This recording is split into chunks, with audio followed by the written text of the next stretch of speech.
Music box vacuum cleaner.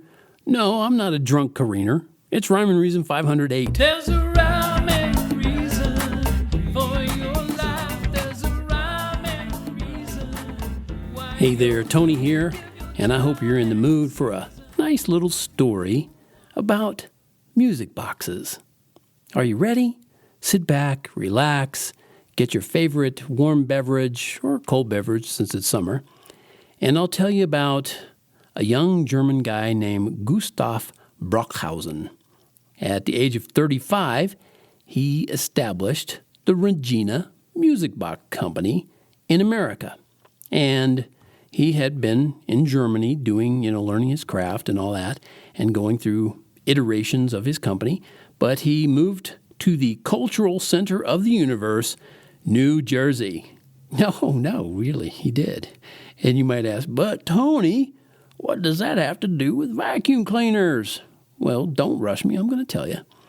The first Regina music box models were about 11 inches in the smaller size around, and 15 and a half inches for a larger size. But apparently old Gustav was one smart cookie because he acquired multiple patents for a lot of different things that had to do with music boxes, and he came up with what ended up being a 50% wholesale offer to retailers, and that helped him go nationwide pretty quickly. Plus, one of his patents was for an automatic disc changer. Yeah, think about that. That's long before Sony or Panasonic or any of these companies that, came up with these disc changers, CDs and all that. And Gustav's company set up a coin-operated service for their music boxes and discs. Think of that. And this is way back in, 100 years ago, more than 100 years ago. I mean, talk about ahead of your time. I mean, it was way before jukeboxes and Elvis. But, those phonograph records on jukeboxes, they did finally arrive, and that was some pretty stiff competition for old Gustav and his Regina Music Box Company. And in fact, having that competition was kind of ruining his business. So he decided to change the company name to just Regina. And then they started adding products like copying presses and player pianos and, wait for it,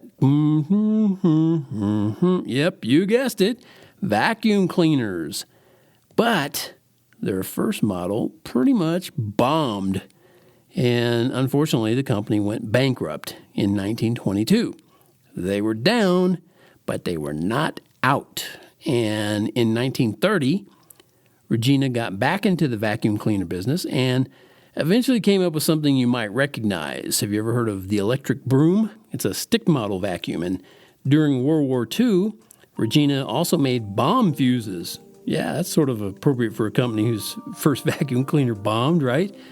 But moving right along, the rest of the story for Regina is really a far cry from that initial success in the world of music boxes. And you can look it up online. You'll see all the troubles they went through. So I'm not talking about that here, but I will say they went bankrupt again, and the company went through several ownership changes, and it appears that they relaunched their brand just this year in 2020. So I don't know what they've got going on. If it's vacuum cleaners or bomb fuses, I don't know. But why do I bring any of this up? Well, let me play this little music box tune, and I'll be right back.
that's just some music from one of my collection of lullabies for kids, and I hope you enjoyed that.